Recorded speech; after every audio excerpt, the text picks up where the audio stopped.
So I just want to give you a little update from where we left off last year to where we are this year. And if you recall, 11 months ago, we were sitting here, and the theme of last year's conference was Cradle to Cradle. And we had a great discussion led by a great keynote speaker to talk about what a cradle to cradle or a circular economy is all about. And we're going to continue that conversation today, but we're going to take it a step further.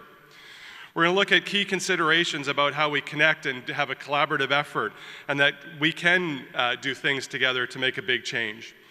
The minister talked about the National Zero Waste Council, which was co-founded by FCM, the Federation of Canadian Municipalities, and Metro Vancouver.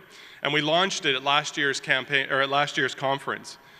This was a great concept, and what we've been doing over the last year is bringing together local government, provincial governments, the private sector as well as NGOs to come together all around the same table and discuss on a monthly basis what's going on, how we can achieve zero waste, how we can achieve collaboration.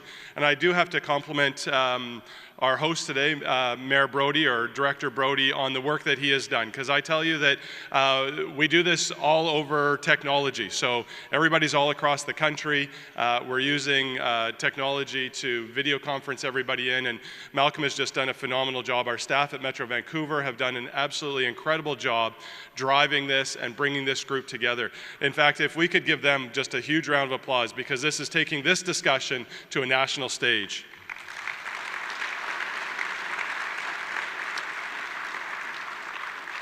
At the National Council, we've developed 4 main streams: a national communication campaign, a food campaign, a product design campaign. Actually, I shouldn't all call them all campaigns, but working groups. So a national communication campaign, a food working group, product design working group, product design and packaging, and a circular economy group. And these groups are working together, and we're going to hear more from them this afternoon on where they're going and where they're leading into this national discussion on these different areas. Here at Metro Vancouver, one of the big pushes that we have for 2015 is about getting all of the kitchen scraps, or the organics, out of the food stream. We're going to learn, and we've learned from the UK's Love Food, Hate Waste. We know that 1/3 of all the garbage created is organics, can be taken out, can be reused, and doesn't need to go into disposal. We know actually at Metro Vancouver, we did a study, and I think it was about 12% of all food purchased never gets touched. So if we could just think about when we're at the grocery store, do we need to buy a dozen apples? Well, 10 do us, right? When we're I used to joke a couple of years ago when my daughter was a little younger, and I know when I was a kid, how many times did my parents pack me an apple to go to school, and I really didn't like it as a kid, and I threw it in the garbage can, right? How can we do that differently? How can we think differently as parents to ensure that we're giving our kids the right amount of food, not just because the apple was easy to grab out of the fridge and put in a lunch bucket, but instead maybe cutting it up and only giving a couple slices that they are going to eat instead of throwing the whole thing away.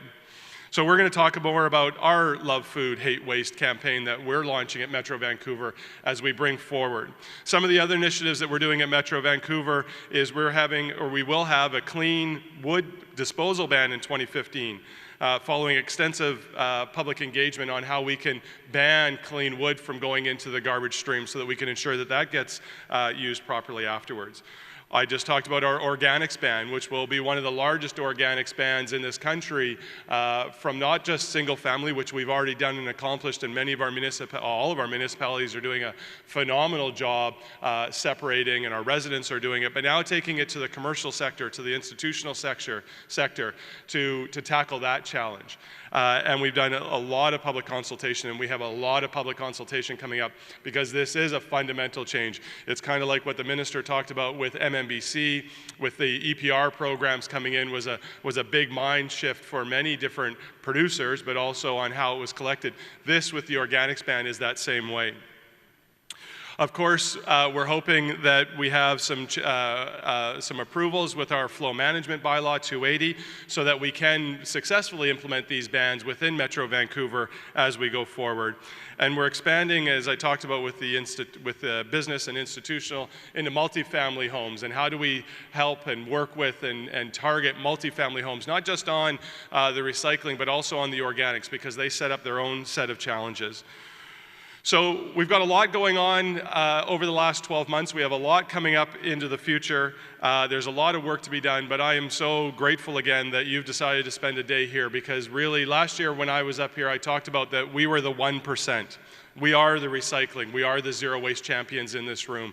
And hopefully you'll agree that the people that we have brought together today is an incredible. This is a conference that frankly could be a global conference on zero waste. That's how high quality the speakers are today. So I look forward to learning a lot from what they're doing, how we can do things differently, how they can challenge us on how we've actually been doing things. Because I think the worst thing that we can do is get complacent that actually we're doing pretty good in certain areas. Well, we can always do better, and I think we're going to learn today about how we can do that.